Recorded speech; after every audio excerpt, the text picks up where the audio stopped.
Asante Mheshimiwa Naibu Spika. Jimbo la Msalala ni jimbo ambalo lina shughuli za kiuchumi za uchimbaji pamoja na kilimo, na jimbo lile asilimia kubwa maeneo yake ni mbuga ambazo zinajaa maji. Kwa maana hiyo bajeti ya TARURA iliyopo sasa hivi haitoshi na haiwezi kujenga barabara zile zikapitika kwa misimu yote.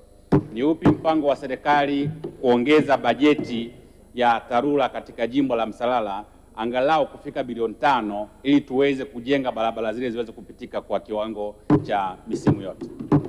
Asante Mheshimiwa Naibu Spika, nimhakikishie Mheshimiwa mbunge wa jimbo la Msalala na nimthibitishie kuwa katika kipindi cha miaka mitano kuanzia 2021, 22 mpaka sasa 25, 26 kuelekea 26, 27 bajeti ya TARURA mwaka 2021, 22 kuwa bilioni 250 kwa nchi nzima.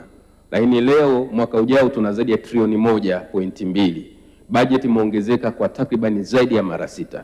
Na hii maana yake ni kwamba serikali inatambua kwamba ziko barabara korofi, mtandao wa barabara wa TARURA umeendelea kuongezeka, lakini dhamira ya serikali kuhakikisha kwamba barabara zetu zinakuwa bora, ziwe za lami na changarawe, imeendelea kuzingatiwa. Kwa hiyo kuhakikisha Mheshimiwa mbunge, tunafahamu kwamba jimbo la Msalala lina hali ya hewa ya mvua nyingi na maji mengi.